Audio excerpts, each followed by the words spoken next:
cool. You can How's hear my me all audio right? coming through? Pretty good. How's mine? Yours is good. I got this little I like mic it. When'd you thing. get that thing? I got my job a year ago to buy it for me, and I just like don't get to use it that much. So here we are. You don't do the virtual conversations much anymore. No, and if I do, it's usually just like a thing with my family, so I don't like think to pull this out. Yeah. Like Yeah, we'll I do bought family video nights every now and then, but I've never used this for that. was it like a pain in the butt trying to get them to buy it for you? Was it expensive or something? No, I really think it was like $20, and it wasn't really all that hard because the girl who was like became in charge of that, I was pretty good friends with. So I was just like, hey, I'm doing this audio recording tutorial video and my audio on my computer sucks. Can I get this microphone? And she's like, how much? I was like, it's like $20. She's like, yeah. Can't So beat it. I also got this do you ever see those, I don't know where it's at right now. Those like physics balls that like tick, tick, tick. I got my last internship to buy me one of those, and it was the same way. It was just like I became friends with the person who buys stuff, and I was interested in getting one like in my life to like try for therapy. And I was like, well, I'll literally use it here, so I'll just ask. And yeah, they got me that, and she was super cool about it. She's like, yeah, you don't have to say much about it. Just I'll get it. I was like, Yeah. all right. Yeah. Don't like tell everyone like, oh, the Yeah, office bought it for me. yeah, yeah, yeah. No one ever asked. I never had to say. I like it, man. I find the situations interesting though. Like trying to keep a truth secret. Like the idea of a secret is actually really hard for me because I consider like honesty probably my top personal value that I want from people in my life to share with me.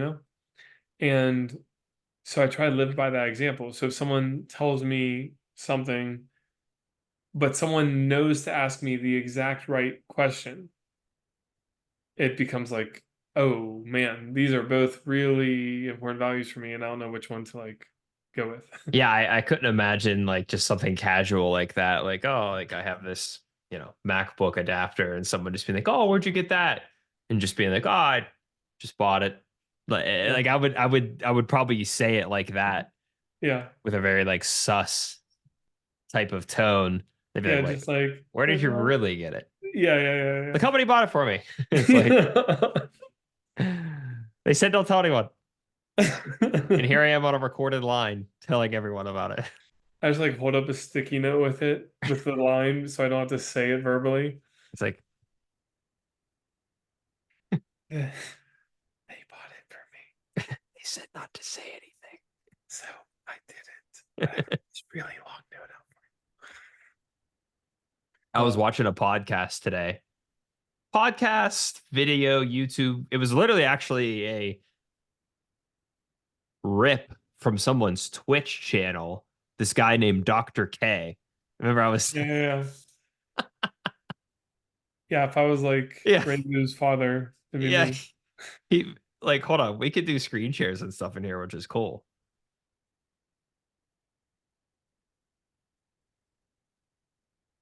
So you see my screen now, right? Yeah, I see that Grand Canyon looking like it was taken in 1962. Bruh. So this is Dr. K. Anyways, he Oh, you was know what? doing, I saw him on like a YouTube short yeah. once.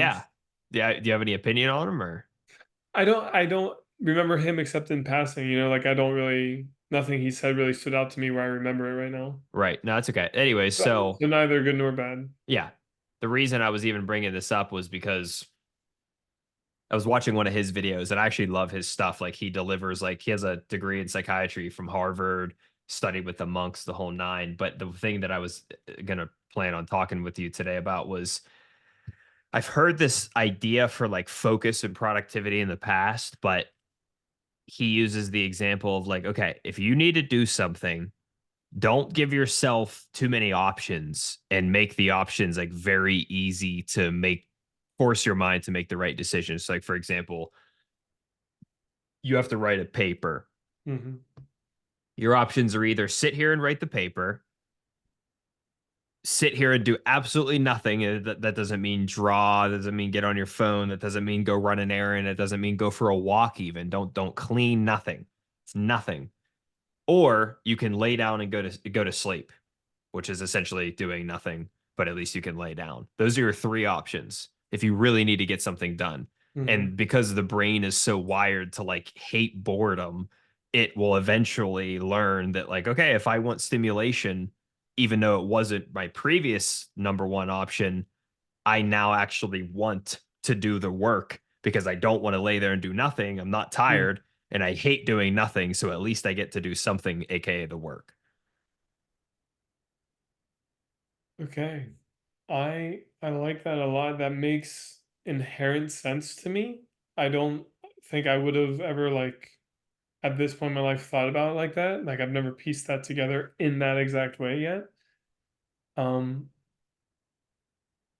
but literally as you're saying it, I'm picturing it. I'm not only like thinking about it, but trying to find every reason to prove it wrong, and I can't quite Yeah. think of like a reasonable proof against it. And I've heard of an even more simple example. It kind of like minuses the idea that like an option is to go to sleep. Like I'm in this chair right now, assuming that I have the ability to like actually resist. You have to have some willpower. Like you can't be like, oh, I'm going to work, but actually have a YouTube video playing, like Yeah. obviously within reason. But like even sitting here, like I would have the option to either sit here and do my work.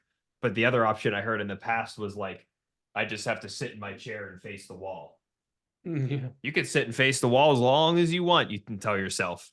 But your mind is eventually going to end up playing the same trick, essentially, that it did on you to do everything else except the thing you need to do to now convince you that it would rather do the work than sit and stare at the wall. You know what I think is an interesting thing I'm catching, and this is not to change the subject, but I just It's want to okay. point it out, and if it circumvents, we'll return back to this. But I'm noticing that you're talking about your mind as if it's separate from you.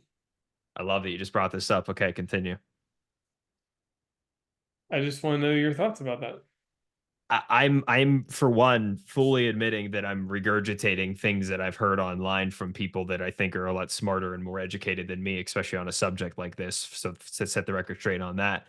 But he actually just recently had on a guy named Dr. Mike. Are you familiar with, These are Dr. just Mike? characters in your life being if we got doctorates. Like this whole universe you've dabbled into is the advice of people you like respect to some extent. Already know. Yeah. Dr. Mike. Oh, Mike, previous CEO at the Y, now doctor. Um, but this guy named Dr. Mike, I followed him for a while too. It's actually so weird how many like medically driven YouTube channels I've followed over the years, even before meeting Revu. But now I have actually like a deeper appreciation for the things that they share because she's got an undergrad in anthropology and neuroscience and now is in school to be a doctor. Like, Yeah. you know, um, Dude, you guys send me some of these channels. I want to check them out. oh yeah. Oh, I could send you for sure. So Dr. Mike, to my surprise, sure enough, I find a random video from like 2 years ago. It's Dr. Mike on a podcast with Dr. K.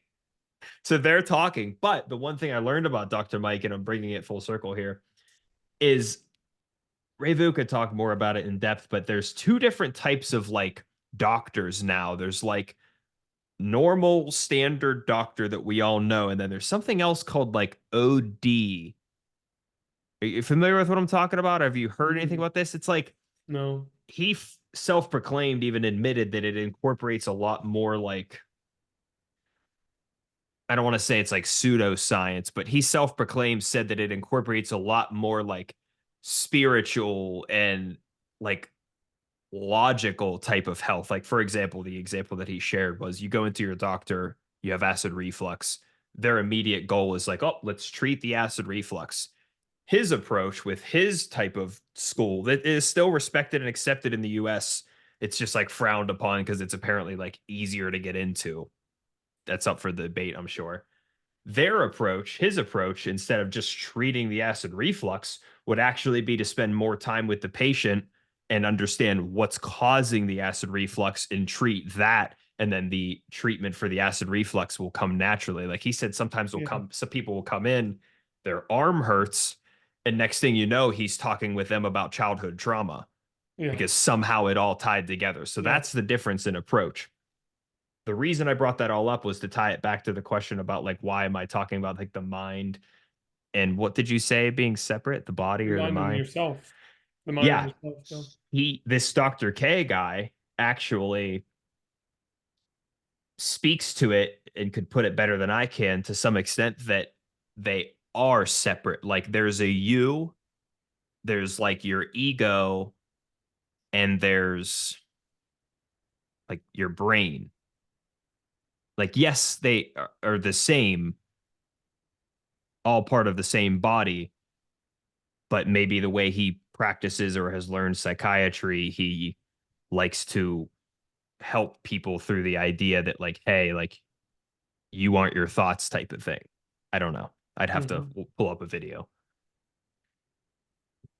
Yeah, I mean, I would say you don't have to pull up a video. I would say that you're speaking very similarly to probably what he was saying. Like that conceptual Yeah. basis of what you were saying is like exactly as I would put it in my profession. That's the therapy I actually specialize in is called ACT therapy, which emphasizes this idea that we're separate from our minds. That Okay. So and you that's weren't challenging that idea. no, Okay. not at all. I agree entirely. It's just fascinating to me that to hear you speak about it. Because Yeah. like think about if I just happened to start a conversation with you about this like thing in your work that or life that you're very passionate about that I didn't know about beforehand, you know? Like that's what you just did for me. So it was just my mind being like, "What? Let me hear more before I Yeah. like jump in one way or another." Yeah. That's interesting. And in a way, I don't want to say it's like props to me, but like props to me, but also props to the kind of information that exists online if you have enough Yeah. interest to go out and find it. Like I've stopped listening to music. I listen to Dr. K, I listen to podcasts, I listen to sales books. Like that's the kind of content I'm consuming that's leading me to have a, knowledge of this stuff that like the everyday person maybe doesn't sitting in the Beaver County YMCA sauna.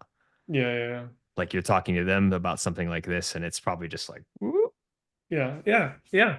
Well, and dude, and what's insane is it's literally like even the Bible talks about those with eyes who cannot see. And that's what it feels like sometimes, particularly in my line of work, because I don't think I have the answer to life, but I know what people have to do to stop struggling in whatever way that is. Like it is my job to experience that intimately with other people, learn from their experiences so I can apply it better to future people. So like I'm getting such a vast array of how people struggle just every day, 4, 5, 8 people a day sometimes. And so I look at people struggling and I'm like, I have a pretty good idea of what you should do about that, you know? Yeah. And most people just like, but it feels like what you just said, where someone's saying the YMCA and they're saying this thing, and it's just like, are you taking what you're saying seriously? Right. Because if so, there's a way out of that. But are you just saying it to say it? Because I don't say things just to say it typically. I think that's what most people do. They just like to speak and like to seem informed rather than ask for clarification. Like that's just the standard. Most people, and this happens like I'm thinking through like I was laughing a minute ago because I always find that in our conversations it's so cool how I'm in sales, studied marketing, Mhm. but it's so similar to a certain extent with what you're doing in your job. Absolutely. And that's like one of the things that like I see on LinkedIn, for example, all the time. People give like random sales tips, and one of them I always see coming up is stop acting like you're a know-it-all. not in like a douchey way, but like if a client says something that's like really deep about their business, you don't know that in and out. Yeah. Say, "Hey, you just said this about this. Could you explain a little bit further? I just want to make sure I Yeah. understand." Don't just be nodding your head like a bobblehead. Yeah. Like if anything, you're gonna make them not trust you because they're like, he's never worked here. He doesn't know Yeah. what this Like acronym is. how could he Yeah, know? How could he know? Why would I trust someone who feigns to know something that I know is highly unlikely that they don't know? right. And if anything, it's probably just showing that they're not like active listening. They're just waiting to speak again. Yeah. And that's like such a cool point because it's something that every one of us experiences and knows intimately, but I think nobody would ever name. And I You don't know know? why. Yeah. It just is like something that we allow to happen in this world so much where it's like we don't even really talk about that. But we all experience it. We all, I'm not saying nobody, like, somebody at some point has to have talked about it, you'd think. If not, then here we are. But Right. Like, what do it's you just have like, to lose? yeah. Yeah. That's what I wonder. Like, what do you have to lose by asking for clarification or like to some extent, I guess, being vulnerable that you didn't have the answer or understand what someone said? Yeah.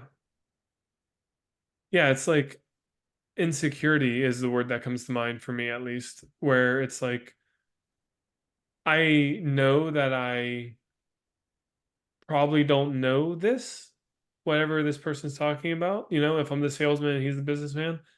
And instead of admitting that, I need to compensate for it because I want you to think, because it doesn't matter if I know it or not. That doesn't bother me.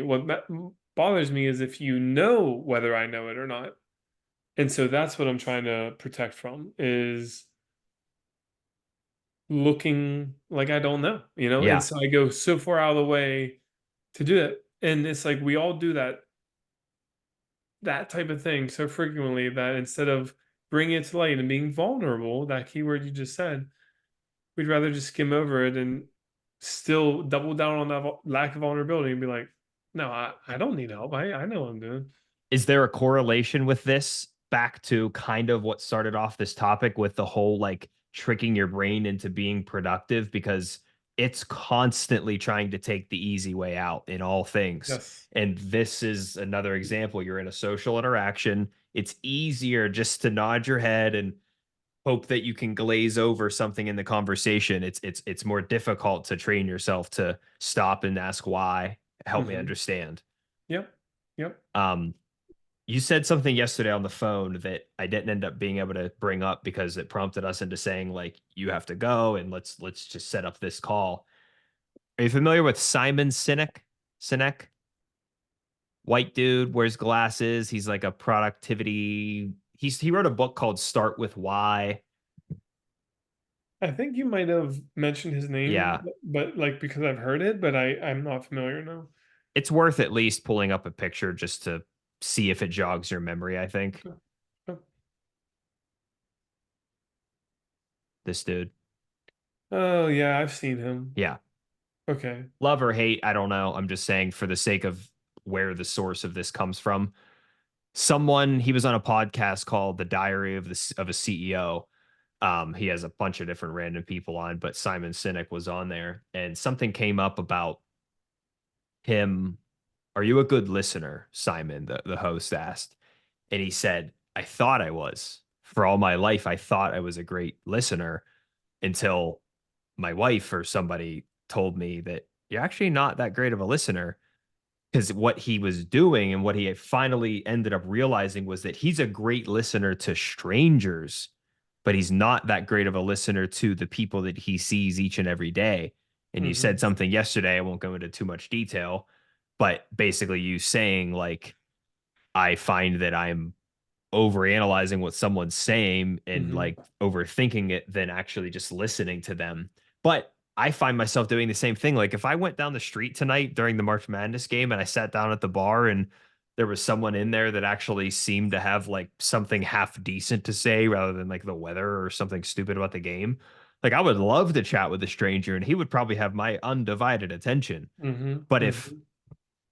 I don't know, someone that I see all the time at the Y starts chatting with me that I kind of know already, like I'm gonna be much more likely to almost like zone out or wish as they're speaking that they would stop Yeah. speaking. Yeah, and it's something that just is so innate that it almost seems like advantageous in one way or another, you know? Like the fact that it's so popular to kind of just zone out. Um, which is curious to me of like, would it be a survival reflex of, hey, only when I see things I don't quite know yet do I need to be fully attentive, right? For safety's sake. Or is it like a comfort thing of just I'm more comfortable with these people and so I take that for granted, you know? That's what Um, comes to mind for me okay. is the not the comfort thing necessarily, maybe, but the first one that comes to mind is what you said along those lines, the novelty, the new information. Mhm. When I start to immediately identify a pattern, I see it every day in the sauna. It's like one of my bad habits of like not just sitting back and enjoying the sauna talk. But what I find happens most of the time, and I'm pleasantly surprised whenever it's not this, it's the same old talk. How long you sitting here? Oh yeah, I think they say this is really good for you. Helps Yeah. with your, sweat and lose weight, and that's wrong. Like to some extent, yes, but like no one's getting shredded from sitting in the sauna. Like Yes. it should be on top of your workout and cardio and healthy diet. Um, and yeah, I find that those are the conversations that I'm quickest to zone out from. And half the time, I don't even have my glasses on because I don't want them to get warped. So I just see human figures Just in the sauna talking about making complete noises. nonsense.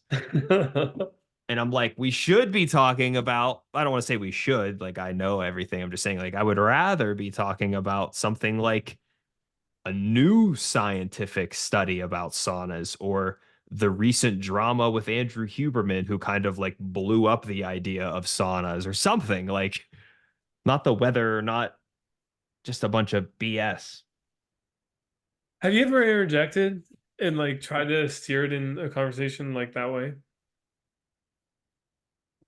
No, and I think the reason is because maybe I'm wrong, and sometimes I might be, and sometimes I might not be. I would like to think that more often than I'm not, but I could be pleasantly surprised at times. Like I just feel like if I steer the direction in the way that maybe I would want to go, I'm not actually going to be reciprocated with like well thought out input or any kind of half researched, if you want to call it that, responses. It's just going to be someone like blang back. Like today, I did actually in the sauna. Someone was talking about someone threw out the whole Gen Z thing, and I did see like kind of even though I couldn't see that well that someone kind of almost like scoffed and like made a weird face saying like, "Oh, they're out of here or they're weird or something like that." And I said when the conversation died down a little bit, I said just to play devil's advocate for the sake of conversation, whenever I think about the whole Gen Z dilemma where they don't know how to speak to anyone, they're lazy, this and that. I said,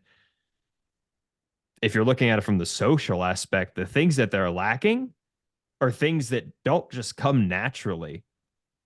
We, and I pointed to everyone else in the sauna, grew up, and definitely you guys, I said, who were all older folks, 50, 60 plus, Mhm. you guys, we grew up with socializing, playing outside. Our parents didn't know where we were and who we were with and what time we were there, where and how fast we're going in our car. Like we were just out living, learning on our own. And not only did the kids not have that today, but it's even compounded with the fact that like they're on games and Fortnite and Mhm. TikTok from a young age, not getting that exposure to problem solving with others and just socializing and like learning how to just be creative more frequently than they are. So that's a skill that has to be kind of acquired, doesn't just come naturally most of the time. And the guy's response was like, yeah, you got to learn how to reason, was his response. And I just immediately kind of shut down and was like what? Like, like, I get it. Yes, you do have to learn how to reason, but like that's your response based on everything that I just said, and it was a lot more succinct the way I said it in the sauna. Yeah. And so that upsets you. Annoys me, I think. Okay. What's driving that annoyance? I want more enriching conversations like this. Okay. We're having, I think, a very, and we typically do, it's a very rich, fruitful conversation, new ideas, new topics, modern things. So I miss conversations like this. It's probably like the number one thing that I like consistently miss. Like it's Hmm. always in the top three, you know? Um, and with you, I get that. Zach Canny, I used to do that with him a lot. Morse and I, very rare anymore, but him and I will have it like every now and then. Even my siblings, you know, but it's a thing that I would love to say is just affected by distance, but it's not. It just is affected by age for some reason. Or maybe just as we're growing up, we're getting busier and social media isn't helping. Like, I don't know what exactly it is, Wait, are but you saying you don't understand why these conversations don't happen more yeah, with yes. me and you specifically, or just in general day to day life? These types of conversations in general, I think are missing from most people's lives. Um, I certainly like personally miss yours and my conversations. Even when we're together though. Like even when we get together, these conversations aren't as often as they used to Right. be. And that's what I'm curious about. Like, why not? Do you have any less desire for it? I don't believe that I do. I just think it used to come more naturally for some reason. I see what you're saying. I think that when you don't see someone for a while, but like, that when me and you aren't talking for a few weeks, it's likely based on the past that I'm listening to some new podcast, like I Hmm. always end up doing, and that you have some new experience from one of your therapy conversations, or some new like dilemma that's going to somehow tie it all together. Like that is a common theme with our Hmm. conversations since you moved away, essentially, every time we've went a week or more without talking. I think that when you see someone more frequently, it's harder to always have something new and like deep to talk about. Like me and you are probably overdue for like a deep universe Yeah. conversation, Yeah. and it'll happen naturally sooner or later. But like you couldn't sit there and have a deep conversation about the universe like every single day if me and you like got coffee every morning or something, you know? Yeah. Yeah. Yeah. But to add on to that, when you start to think about how this is with day to day life. Oh, sorry. That's Can I okay. Go actually ahead. interrupt you? Can you what? Yeah. Interrupt you? Yeah. Why can't you every day? That's actually one of the things I was gonna try to do is like almost like a takeaway before we Okay. wrap up the call was how can we, as individuals who want that more, bring it up naturally in conversation, even if we don't love the response. I would rather get a uneducated response from someone on a topic that I was actually interested in than have a rich conversation about the weather. You know what I'm saying? So, Mhm. like, that's what's tough though. Like, I don't know how to spark a conversation about what I would say is like a deeper, more rich conversation. So Bria and I were riding our bicycles like 2 days ago with Ruby. Um, the Zoom's gonna end in you see at 10 minutes. Okay. I honestly, I like the 40-minute timer. It seems like a Yeah, good cutoff yeah, to yeah, not like let this be a 3 hour Joe Rogan. yeah. Although we definitely gotta do this sometimes. We, Yeah, if we do this consistently, let's upgrade. yeah, yeah. Um, but sorry, what was I saying? I just lost my You and train. Bria were on a ride and Oh, you were we just were talking on a about ride this. the other day on a bike ride with Ruby, and as we were coming back to the parking lot, this is actually really funny. I'm glad this came up because I forgot about this part. I just remembered it. So, Ruby's off leash, right? I have a bicycle. Bria has a bicycle. it's getting like narrower, so I know I have to like get in front of her, and like she just doesn't pay attention to stuff like that. So I'm like trying to not be rude about it, but like get her to do it, you know? Um, so that's on my mind of how to balance not being rude, but also still getting it done. And then Ruby is like going out and not like being where she needs to be next to me. And then an older man starts coming this way. So now I'm getting worried that Ruby's going to like go interact with this man. So all of that comes up, and how it culminates is me and the guy get close enough, and I go to just nod, and he says, "Hello," and I go, um, "Hey, girl." And then I walked out and I was like, wait, hello, I'm sorry. Because I was calling for Ruby like in my mind, and I looked at him and just wasn't expecting to say words. Anyhow, so he just like glances over that like a professional, um, which I respected. But I was like cracking up on the inside because Bria didn't hear it. So I was just like replaying it, it was pretty fun. Anyhow, he starts the conversation by saying, "Look at the seagulls over there." That's like the first thing he says. Calls our attention to this giant herd of seagulls, and then I was like, "Yeah, that's super cool." And then he said like one more thing. I replied, and then he goes, "How long have you been in Charleston?" And I'm like, "Dude, he hit me with two furs that I never." And then he wrapped up the conversation in like 5 minutes. It was Beautiful. just like a beautiful, Beautiful. nice, succinct, momentary, like intimate conversation, and I've never encountered that from a stranger. I don't think like that, like as smooth as he did. And I think it's just like that. Like, be willing to ask things that other people don't ask. Be willing to comment on something that is obvious, but no one's actually speaking about. You know, like there was this guy. Brie and I were at this festival earlier. It's a Flower Town festival here, and he had this snow cone shop shack that he was like trying to sell. It was like a fair. It was like the Monaca Community Days, and he had in it, it was like the Stand Ice Shack or something like that. But Stand had a red cross in it. And I went and looked, and um at Bria's encouragement, I went up to him, and he had like a scripture quote on his shelter too. And I went up, and all I said was, "Hey man, I just want to say I think it is super cool how you're out here like putting Christ first in all you do. Like that's what we're called to do, and I don't really see it happen a lot, so I really respect that." And he was just like, "Wow, thank you for saying that." And just shook my hand, and like that was it. I can't tell you how many Christians walked past that and thought that, Yeah. but how many said it? And that's what ultimately I almost walked away. And ultimately in my mind, I was like, dude, we are one people. We are meant to encourage each other. That means saying the obvious thing because it's not obvious if no one says it. Yeah. How many times have you name a time that you regret saying something? Yeah, especially kind and like Yeah. drawn together, Like Right.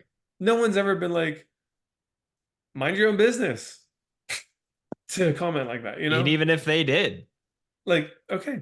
yeah, like I think it almost ties into just like trust your process. If that's your process that you want to have side quest conversations aside from your main story, like Mhm. you were at the fair, talking to him was a side quest, like from a Yeah. video game. Yeah. I It saw doesn't this need the to be other done. day. It just Didn't need to be done. You could always come back later. Your main storyline was enjoying the fair, but you took a side quest and you got value out of it. But you like were very detached from the outcome. You just knew you wanted to do that. hmm. And that's the like you just Yeah. knew that going up and saying that was what you wanted to do. You didn't care necessarily what his response was. Yeah. Yeah. No, very, very interesting. That makes my mind go a lot of places. Hmm. Um, I think about that when I think this is going to extrapolate the idea a little bit. I think about that when I think about apologizing. You know, most people think about apologizing as I'm apologizing for you. Like if I hurt your feelings, Jesse, I would apologize to you. And most people interpret that as I'm apologizing to you for you. Mhm. Is that fair to say? Do you think that's a reasonable conclusion or like assumption? Yeah, but I almost feel like, if not more, you're selfishly apologizing most of the time because you wanna get off your chest. You Yeah. want them to say it's okay so you can just both move on. Yeah. Yeah. I like that attitude. That is interesting. And I think that goes with my next one where you can also apologize for yourself. But if you apologize for yourself on that side, then I would say from my profession, without like getting into the details of why, that you're apologizing on your mind's behalf, not on your behalf.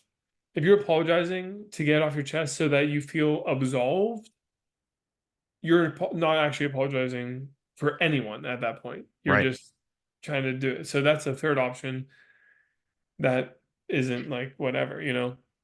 But then I think there's this idea of apologizing for yourself. And this is, you know, when I talk about relationships with clients, this is what I teach is we have morals and values that we know we want to live by.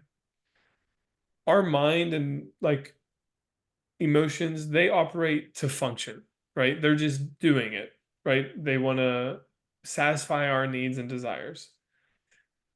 So, how we engage ourself more than our mind is know our values and have our true north, know our direction. And so it's very easy because we're human beings to fall off of those values. That doesn't mean we're a bad person. That doesn't mean anything. But what's cool is it's like hiking in the woods. You know, you can navigate off the path for a little bit, but if you put in the effort, you'll find the path again. And with apologizing, that's a pathway back because if you're truly apologizing, if you're doing it for yourself in the sense of I want to get back to my values, and that's coming from that place, that means you're engaging with every bit of like who you want to be, which means you have to evaluate the part of you that allowed that to happen. And you have to reckon with that. It And allowed usually you to get you, off the path. yes. And usually you have to overcome that or have a different relationship with that to get to a place where you're able to apologize sincerely. Sincerely. Yeah, I think that's the difference. Like, apologizing, it makes me think of something my mom used to say was, "Don't say sorry, just don't do it." And Yeah. if you're really sorry, and it is something you can prevent in the future, you won't do it.